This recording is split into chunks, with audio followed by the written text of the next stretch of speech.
Hi guys, this is Keshav Malpani and welcome back to yet another session of 12 minutes to CLAT. So today I'm going to discuss an extremely important topic with all of you. So after the Russia-Ukraine war started, हमने कई बार news channels पर देखा होगा या कभी newspapers में पढ़ा होगा that there is a possibility that a third world war can happen. बहुत लोग इसके बारे में बात कर रहे हैं आजकल. उसके अलावा आपने कई बार ये भी पढ़ लिया होगा शायद कि there is a possibility अगर रशिया यूक्रेन में वॉर में properly you could say it is not satisfied with the results, it can even wage a nuclear war. तो अगर हम न्यूक्लियर वॉर की बात करते हैं तो इतना ज्यादा हाइप क्यों है इसके आसपास is something that is very important to understand. और क्यों बहुत सारी कंट्रीज हर वॉर में न्यूक्लियर वॉरफेयर को यूज नहीं करती है जब ये इतना ज्यादा अच्छा वेपन है. तो that is something I am going to explain today in this particular session. So what happened in 1945 is the second world war had ended at that time.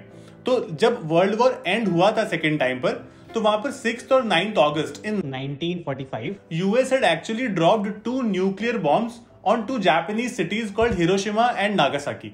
तो जब वो बॉम्ब्स गिरे थे वहां पर हिरोशिमा और नागासाकी पर, तो ऐसा एस्टिमेट किया जाता है कि आज तक अराउंड 1,40,000 के आसपास डेथ्स हो गई हैं इन Hiroshima, whereas in Nagasaki also there have been more than 1 lakh deaths that have been accounted in that city itself.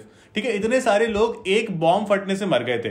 अभी आप देखोगे जो रशिया में और जो यूक्रेन में जो वॉर चल रहा है, ठीक है, उसमें जो मिसाइल्स वगैरह होती है उसमें एक साथ लाखों लोग नहीं मरते या फिर हजारों लोग नहीं मरते. यू विल सी कि एक आध मिसाइल गई तो करीब 20 लोग मर गए, 25 लोग मर गए, उससे ज्यादा जनरली लोग नहीं मरते. अब न्यूक्लियर वॉरफेयर इतना ज्यादा डेडली और इतना ज्यादा लीथल क्यों है?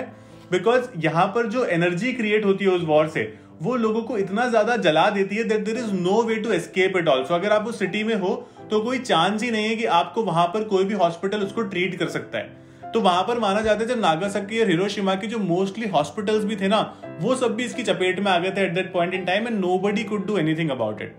अब over a period of time बहुत सारी कंट्रीज को लगा कि यार ये तो बहुत ही गलत है, बहुत ही बड़ा प्रॉब्लमैटिक इशू है.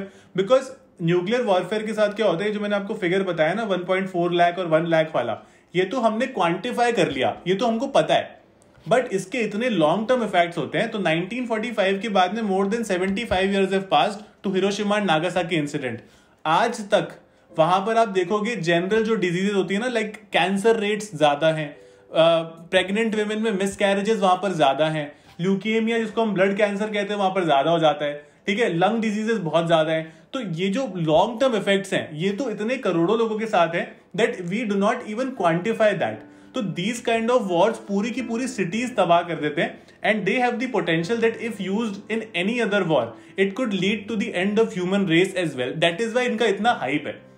अब बहुत सारी कंट्रीज को लगा कि यार न्यूक्लियर वॉर तो बहुत प्रॉब्लमैटिक है, बिकॉज अगर यूएस ने 2 ड्रॉप किए थे, अगर मान लो बाकी कंट्रीज भी बनाने लग गई कि आगे किसी से वॉर हुआ तो फिर हम न्यूक्लियर वॉरफेयर यूज कर लेंगे. ठीक है, ये मेथड भी अच्छा है, इससे हम एक साथ ही कंट्री को हरा सकते हैं, बट ये बहुत ही ज्यादा गलत तरीका माना गया. So what happened is in 1968 all the countries signed something called the Non-Proliferation Treaty on Nuclear Warfare. Non-Proliferation का मतलब होता है कि हम लोग इसको आगे नहीं बढ़ाएंगे. बेसिकली जो न्यूक्लियर वॉरफेयर है ना, इसको हम कभी भी नहीं करेंगे इसके बाद में.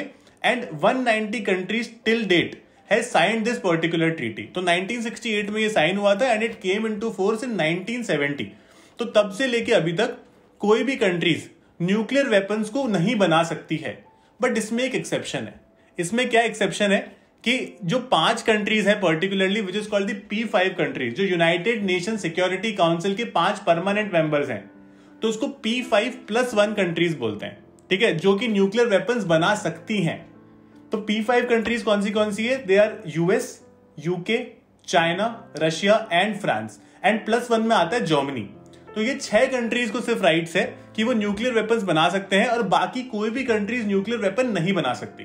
तो जो 190 कंट्रीज इस एनपीटी का या नॉन प्रोलिफरेशन ट्रीटी का पार्ट है, India is not a part of this. तो दुनिया में सिर्फ 5 ही कंट्रीज ऐसी हैं जो इसका पार्ट नहीं भी हैं. ठीक है, तो मैं आपको जैसे बता रहा हूं कि सिर्फ 6 कंट्रीज ऐसी हैं जो बना सकती हैं, 5 ही कंट्रीज ऐसी जो इस पर्टिकुलर ट्रीटी का पार्ट नहीं है. 4 of them are Pakistan, North Korea, Israel as well as South Sudan. तो उनके तो अलग ही इश्यूज हैं. इंडिया इसका पार्ट इसलिए नहीं है बिकॉज इंडिया बोलते हैं कि this is very discriminatory. US, Russia या चाइना जो भी बड़ी कंट्रीज है ना, ये सब डिस्क्रिमिनेशन कर रहे हैं बाकी कंट्रीज के अगेंस्ट. बिकॉज अगर कोई भी नहीं बना सकता तो आप क्यों बना रहे हो उन वॉरफेयर उस वाले न्यूक्लियर वॉरफेयर इक्विपमेंट्स को, या फिर आप न्यूक्लियर वॉरफेयर की जो यू कुड से मिसाइल्स वगैरह हैं उनको क्यों प्रोड्यूस कर रहे हो? बिकॉज अगर आप प्रोड्यूस कर रहे हो तो देयर इज अ पॉसिबिलिटी कि आप किसी पॉइंट पर शायद यूज कर लोगे, right? That is why India को लगता है कि this is very discriminatory and we will not become a part of it. Although 1945 से अभी तक देखा गया था कि ऐसा कभी वॉरफेयर हुआ नहीं and no country came close to it. But अगर मैं आपको एक ईरान का एग्जाम्पल दूं, so what happened in Iran sometime in 90s 70s 80s is Iran को लगा कि इराक जो उसका एकदम कह सकते हैं कट्टर कंट्रीज हैं, एक दूसरे कट्टर दुश्मन है ये लोग, तो ईरान को लगा कि इराक उसके अगेंस्ट न्यूक्लियर वेपन्स बनाने की कोशिश कर रहा है to wage a war on Iran. अब ईरान ने न्यूक्लियर की जो यू कुड से टेक्नोलॉजी होती है ये यूएस से ली थी टू प्रोड्यूस इलेक्ट्रिसिटी। अब वो इलेक्ट्रिसिटी बनाने की जगह वो लोग अपने न्यूक्लियर वेपन्स तैयार करने लग गए इराक से, यू कुड से उसको फेंड ऑफ करने के लिए, या इराक ने अगर उन पर अटैक किया तो अपनी तरफ से भी अपना जवाब तैयार रखने के लिए। Now this was not liked by this P5+1 countries. उन्होंने in the first part of the 21st century between 2001 to 2010 Iran पर इतने ज्यादा सैंक्शंस लगाए कि वो कंट्री ऑलमोस्ट बैंकरप्सी की कगार पर आ गई थी। Before in 2015 there was something signed on the Iran nuclear deal, जिसको हम कहते हैं joint comprehensive plan of action. उसके बाद भी उसमें काफी ड्रामा हुआ कि डोनाल्ड ट्रम्प ने उसको बाद में कैंसिल कर दिया, ईरान पर और सैंक्शंस लग गए, फिर जो बाइडेन ने आके उसको वापस रीइंस्टेट कर दिया। So lot of things have happened. तो बेसिकली यहाँ पर कहने का मतलब ये है कि अगर इन P5+1 कंट्रीज के अलावा कोई भी और कंट्री न्यूक्लियर वेपन्स बनाती है तो उस कंट्री को बहुत ज्यादा सैंक्शंस का सामना करना पड़ता है। अभी आपने रिसेंटली न्यूज में पढ़ा होगा कि व्लादिमीर पुतिन ने अपने जो न्यूक्लियर वॉरफेयर वाले जो कुछ इक्विपमेंट्स हैं या जो वेपन्स हैं उनको एकदम हाई अलर्ट पर कर दिया है कि इनको भी शायद हम यूज कर सकते हैं। आज इस पॉइंट पर यूएस के पास करीब 4 से 5 हजार न्यूक्लियर वेपन्स है और रशिया के पास 6000 से भी ज्यादा न्यूक्लियर वेपन्स है। And only these countries have a nuclear weapon. अगर रशिया इसका यूक्रेन के अगेंस्ट यूज कर लेता है, Ukraine has no answer to it because Ukraine has zero, because Ukraine is a part of the non proliferation treaty. ये वो countries हैं जो बना ही नहीं सकती अपने nuclear weapons. So that is why it is so discriminatory as is felt by India. अब यहां पर क्या होता है, जैसे यूनाइटेड नेशन सिक्योरिटी काउंसिल में जो 5 परमानेंट मेंबर्स हैं इनके पास वीटो पावर भी है। वीटो पावर का ये मतलब है कि आज जो रशिया वहां पर अटैक कर रहा है तो this matter went to the United Nation Security Council कि उसका अगर कोई रेजोल्यूशन पास होता है तो वो बाइंडिंग रहता है, ठीक है, वो आपको सारी पार्टीज को मानना पड़ता है। लेकिन उनके खिलाफ रेजोल्यूशन पास हुआ, रशिया ने उसको वीटो कर दिया। रशिया ने कहा कि नहीं, हमें मानेंगे ही नहीं। अगर कोई भी एक परमानेंट मेंबर उसको वीटो कर देता है तो वो चलता ही नहीं है। फिर क्या होता है, उसका सेकंड स्टेप क्या है, the particular issue goes to the United Nation General Assembly. United Nation General Assembly में रशिया के अगेंस्ट रेजोल्यूशन पास हुआ, ठीक है। अराउंड 141 कंट्रीज ने रशिया के अगेंस्ट रेजोल्यूशन पास किया और उन्होंने कहा कि वॉर को अनकंडीशनली बंद कर देना चाहिए रशिया को। लेकिन यूनाइटेड नेशन जनरल असेंबली का जो रेजोल्यूशन है उसको सिर्फ रिकमेंडेटरी मानते हैं, उसको बाइंडिंग मानते ही नहीं है। सो देर इज नो वे कि इस वॉरफेयर को आप बंद कर सकते हो। The only way you can do it push as many sanctions as possible on Russia, क्योंकि ये जो पर्टिकुलर जो P5+1 कंट्रीज हैं या फिर यू कुड से दी मोस्ट पावरफुल और परमानेंट मेंबर्स है यूनाइटेड नेशन जनरल असेंबली के या फिर सिक्योरिटी काउंसिल के, इनका आप और किसी भी तरह से इनको रोक नहीं सकते। तो they have taken with themselves such power कि no country can do anything about these countries. That is why so far this war has not been stopped. और जब भी ये खत्म होगा it will lead to wide spread destruction in the entire world. क्योंकि आप देखो बहुत सारी चीजों की, if you talk about wheat, if you talk about petrol और जनरल क्रूड ऑयल, इसकी प्राइसेस इतने ज्यादा बढ़ जाएंगे कि inflation will rise again in the entire world and that is going to be really problematic.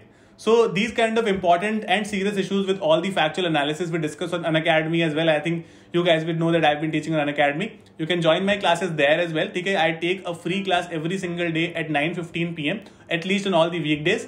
And उसके अलावा you can subscribe to any of my batches also because the current affairs इतना vast है कि मैं पूरा cover नहीं कर पाता हूँ इन फ्री क्लासेस. तो I cover a lot of these things in my subscribed classes as well. तो आप वहां पर भी आ सकते हो. अगर आप क्लैट 22 के लिए प्रिपेयर कर रहे हो, you can take a quick 3 month subscription. अगर आप 23 के लिए प्रिपेयर कर रहे हो, you can take a 9 month और a 12 month subscription.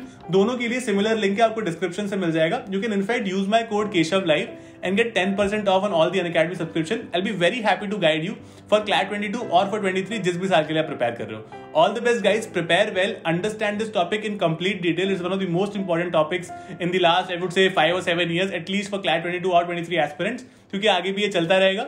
So that's it about the session on my side. If you like our sessions, please subscribe to our channel and press the bell icon and don't miss any updates from us. If you have any doubt from this session, mention in the comment box. I'll be very happy to take it from there and answer it for you. All the best guys.